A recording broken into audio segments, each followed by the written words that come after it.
And I'm like, where am I? What are we doing? Sophocles. Why can't I can't say that right now.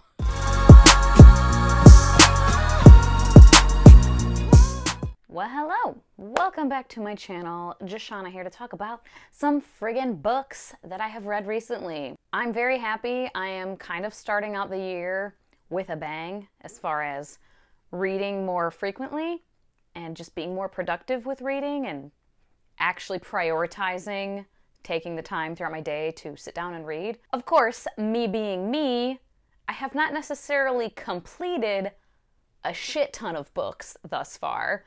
I mean, compared to some people. Compared to some people I have, and compared to some I haven't, right? Isn't that always the case in life? But compared to myself, I have actually finished a fair amount already in this month. Today is the 12th, and yeah, I'm very, very excited because I have completed 4 books and DNF'd 3. On average, it tends to take me about 2 weeks to finish a book. I do read primarily, fantasy, adult fantasy that is longer, and I just, especially last year, I've said it before, I just wasn't prioritizing. I was still reading. I never felt like I was in a slump. I never felt as though I didn't want to read, like, ugh, I don't feel like reading right now. And I wasn't reading a bunch of stuff that was bad and making me slumpy. I just wasn't really prioritizing, hey, I have some time right now, let me read a little. I just wasn't. I was just doing other shit, distracted, whatever, spending too much time scrolling on social media, and I've been better so far this year. I don't know if it's just, beginning of the year excitement, productivity, or what. I hope it will continue. I'm definitely going to try to make it continue, but I'm excited for now anyway. The first one I have to talk about today is indeed a DNF. This is one that I started in the end of December, This Time Next Year by Sophie Cousins. It's a contemporary holiday season romance. I DNF'd it at 36%, which is, I think, around when I usually DNF books. This is around the 30% mark, typically. And this one, it started off very charming and cute and just very holiday, New Year's Eve rom-com vibes, but pretty quickly devolved into me just being annoyed with the characters. They stopped feeling charming and they started being really weirdly immature, in my opinion. And they were just acting very rashly also, just flying off the handle in weird, dumb ways that I just didn't find all that believable. And again, not enjoyable to read. The next book is one that I did complete, and I think this one I did technically start. No, I started it on the 1st or the 2nd. I do actually have a physical copy of it. I read it physically, but it's like a bind up of this whole trilogy, and it's out there, and I don't feel like grabbing it, so I'll just put this first book on the screen. This is a buddy read with Elle at Elliot Brooks and Monet, and we are buddy reading the entire trilogy together, but the first book is Arrows of the Queen by Mercedes Lackey. This is a book that was written in 1987. It is young adult fantasy in a very, feudal European kind of world. Very much a chosen one trope. And we have our main character, Talia, who is a young girl living in this kind of border kingdom or border town on the edges of society, basically. And her people are very, very sexist, misogynistic. Women are made for bearing children and raising children, and that's about it. They get married off very young, and they have a bunch, polygamy, like one husband with a bunch of wives. Just no, joyfulness. Having independence and opinions is very frowned upon. Basically, having a personality is very frowned upon. It's a very stifling culture. And in the very beginning, she runs off and is found by this companion, which are basically magical horses. And her journey goes from there. And I just really, really enjoyed this. It was a very enjoyable reading experience. We all talked about it being very wholesome and gentle. It's a coming of age, chosen one thing, school setting. And Talia, just her whole life has been beaten down in all the ways. and just does not trust anyone. She's very damaged emotionally. And it was so nice reading this fantasy story of a kid like this going to this school setting and finding themselves in an environment full of love and care and compassion. It was just so nice to see. It was a change from characters that have to get like broken down into nothing before they can rise up as, you know, their true self or whatever. She was definitely dealing with struggles, and there were ups and downs and trials and tribulations she had to go through, but she had love surrounding her through all of that. And it was just so nice. At any rate, I ended up giving Arrows of the Queen 4.5 stars.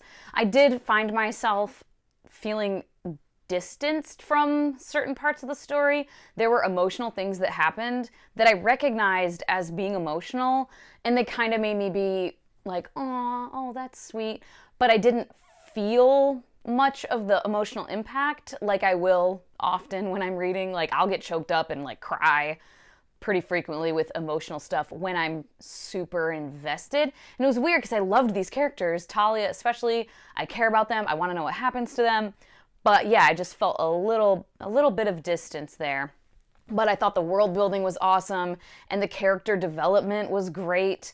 The character growth was great. And yeah, I'm very excited to continue with this trilogy. And if I end up liking this trilogy as a whole, continuing on in this world, because there's a million series in this world. It's like Valdemar is the kind of overarching collection of the series, I think, the world of Valdemar.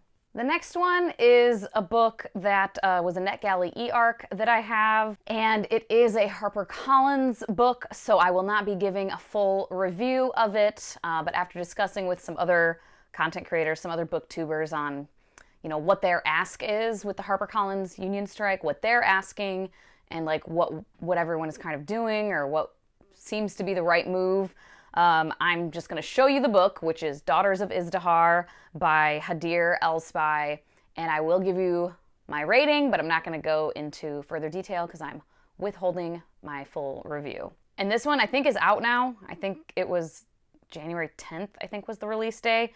And honestly, I'm kind of in between a 3-star rating or 2.75.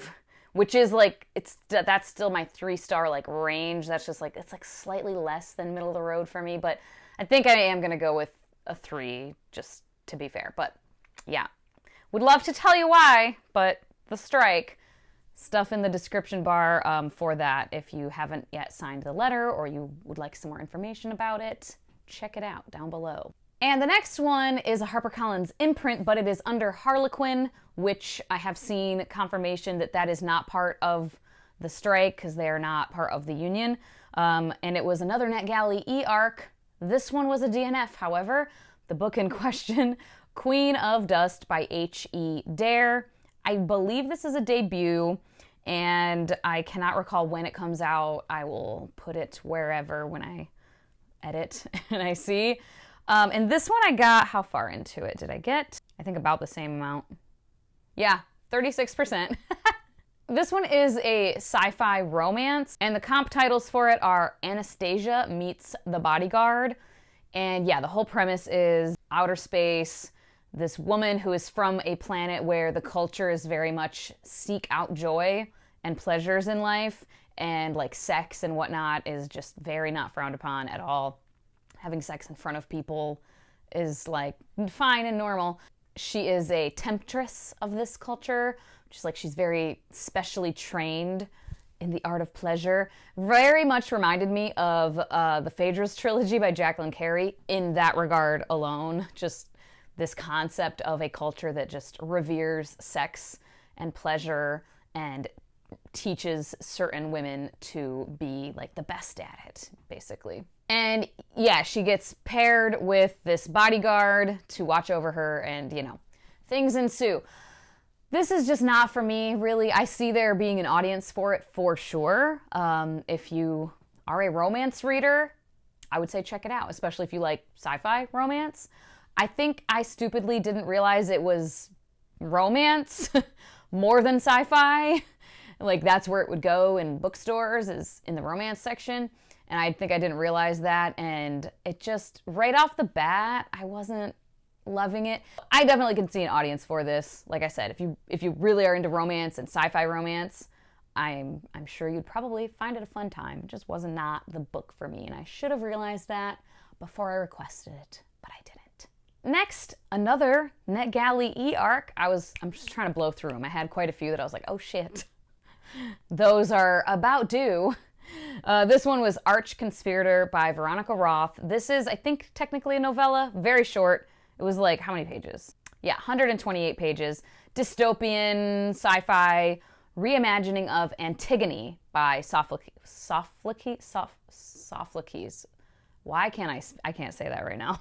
Sophocles, you know, the fucking philosopher. So stupid. Clearly, I'm not smart enough for it. No, I was not familiar with Antigone at all. I mean, I recognized the name and I knew it was, you know, kind of like an ancient text or whatever. But yeah, I just wanted to check this out. I've read Veronica Roth before. I mean, obviously, you know, the fuck Divergent and all that shit. That was her, right? And then I read Chosen Ones and I quite enjoyed that. I don't know when that is ever going to continue, that series. I DNF'd it at any rate because I did enjoy it, but I didn't love it. But this was short, so I was kind of curious about it, and dystopian, you know, love that. Obviously, not being familiar with Antigone, aside from a cursory glance at like a synopsis, I have no opinion on the reimagining aspect of this. But I did quite enjoy the story overall. The beginning was a little bit jarring, just because you kind of get just dropped into it. And I was like, wait, what? What's happening? Like, the world is very different from it is planet Earth, but it's like a dystopian. There's only one city left. The rest of the planet is like covered in radiation. Because of that, like for human survival, they've had to do some pretty drastic things with genetics and reproducing the population. They have to be very careful and meticulous with it. But yeah, so being thrown into the world without much explanation initially was a little bit jarring. It took me a little bit of time to really feel like, okay, I'm here, I'm in the story. It just took me a hot second. And the writing throughout, I felt, was pretty, I guess, atmospheric. And that is a writing style that a lot of people really love. It's not always exactly my cup of tea. I didn't hate it here, but there definitely were times where I felt like with a different writing style, I would have been more engaged with it, if that makes sense. It just isn't, it's a writing style that just impacts me slightly differently. It pulls me out of the story a little bit. But I really enjoyed the themes and the concepts explored here. I mean, it is a tragedy, so do not expect a super happy ending here. Bodily autonomy was being explored and discussed. I mean, just general freedom of choice, just all kinds of freedom.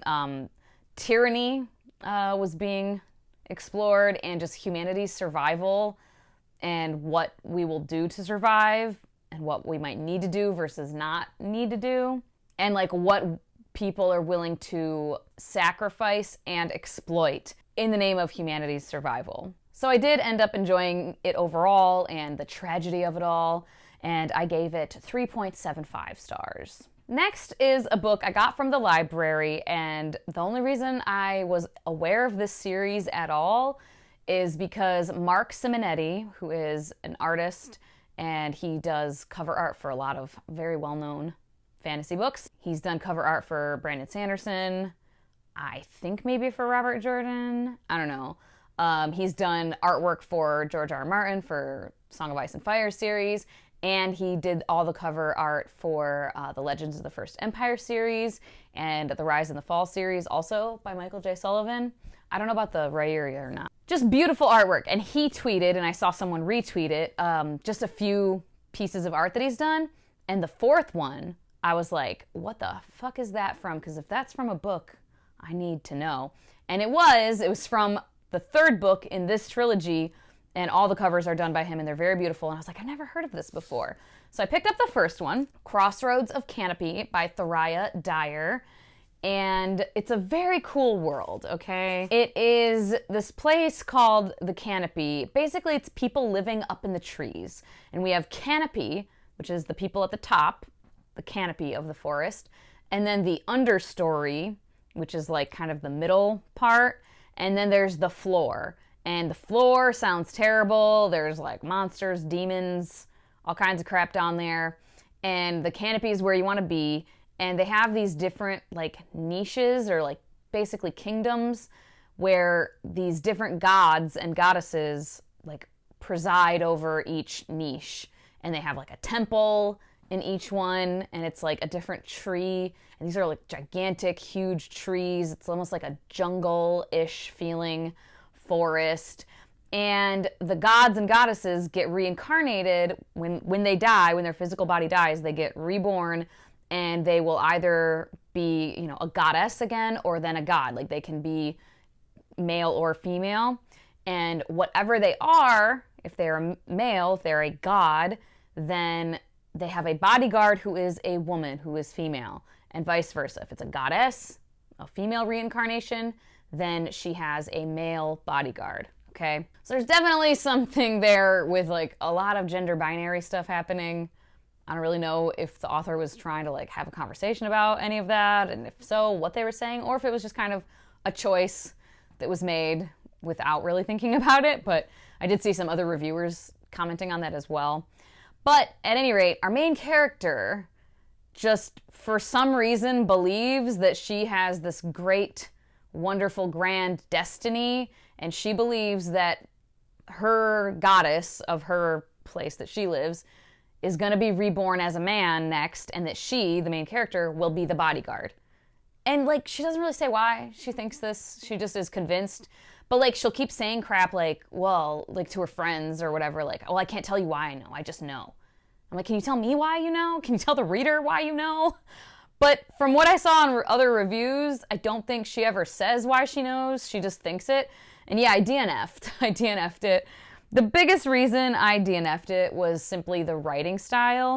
It was just not a writing style that was really working for me. I don't love like magical realism or fabulism typically. I can enjoy that, but that just where it's like kind of all vibes and all atmosphere and like whatever. Stuff like that I can get behind, but I don't often love it. And then it's like kind of in that same vein, but almost like the more literary vibes. Stuff like I think of Black Leopard, Red Wolf or Master of Poisons, where it's like a really cool fantasy story, but the writing style just leaves me feeling like, what is happening? Nothing is getting explained at all, and characters are behaving to me in weird ways. Like dialogue feels weird, where we're having like half conversations and then just being like, well, anyways, and like next scene, and I'm like, what the fuck was that conversation? It's like, is everyone high in this book? Am I high? Did I drop acid and I forgot? Like, that's how I feel sometimes. I don't know what this writing style technically would be called. I'm trying to explain it to the best of my ability, but I don't think I'm doing a very good job. But that's how this was, where I just was like, what in the fuck are we doing? Maybe I'm just too dumb for it. It's just not how my brain works, I think, is what it boils down to. And it makes me feel like every time I would sit down to read this, I would read like a couple pages and be like, I have brain fog. I don't know how, it's like something takes over me and I just get fucking confused and lost.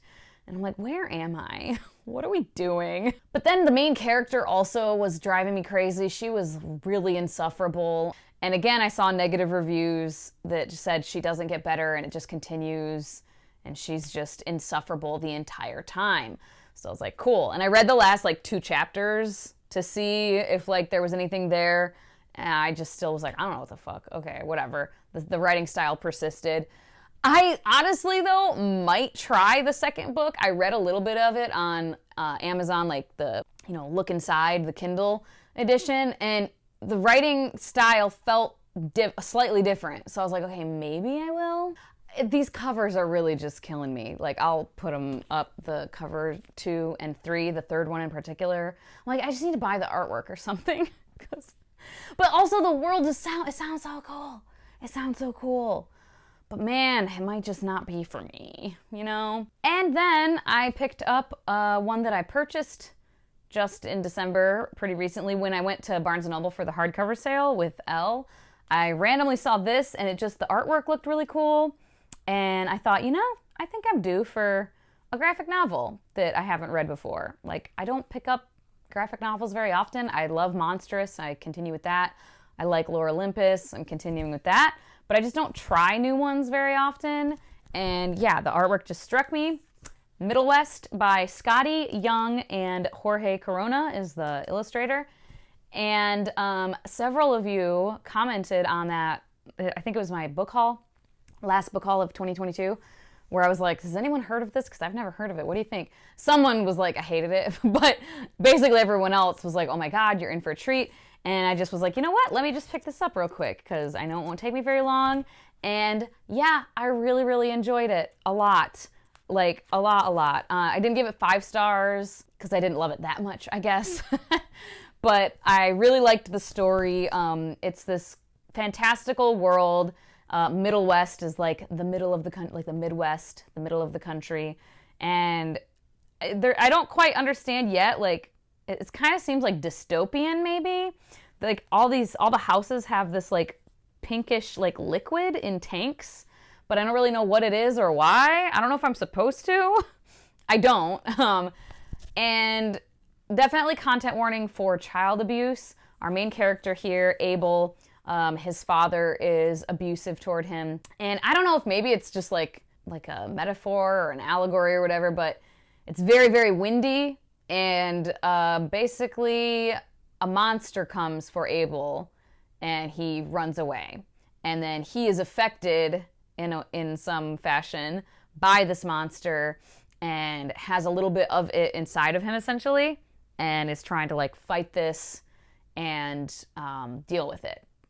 And things to be said about anger and rage. And yeah, I'm very intrigued. I'm definitely going to continue. Yeah, really love the artwork though. And it's the same guy that did I Hate Fairyland, I guess, which I didn't realize. And then I saw too on Amazon when I was looking at, because there's book 2 and book 3 are out as well. And the like bind up is coming out. I don't know if book 3 is the last one, because the bind up says the complete, like Middlewest complete or something. So I'm like, is that literally it? Maybe? I don't know. I ended up giving it 4 stars though, and I might raise it actually. I might raise it to like 4.25 or maybe even 4.5. I really enjoyed it. I just finished it earlier today, and like the more I'm sitting with it, I'm like, no, I really, really liked it though. A lot. Like the characters are so fun. And Fox, his little friend, is just a snarky asshole, but like also cares about him and is there for him. And then he meets some new people later. Bobby and Wrench their dynamic is delightful. Wrench is a robot that this girl Bobby made, and she's always like threatening to take him apart and stuff. And he's like, yeah, you say that all the time. Yeah, here I am. Like just a very snarking at each other dynamic, and they're really fun. And very like found family for sure is happening here. Yeah, I think I am. I'm gonna raise it. I'm gonna raise it to 4.5 actually. Yeah. Would you look at that? Love changing my mind randomly. There we have it. If you have read any of these, or like the ones that are coming out, the new releases, are you planning to read any of those? Do let me know. Like, comment, and subscribe if you have not already and you feel so inclined, or just leave an emoji if you want to make your presence known. As always, thank you so much for your time. Hope you all have a wonderful day, and I will talk to you later. Bye-bye.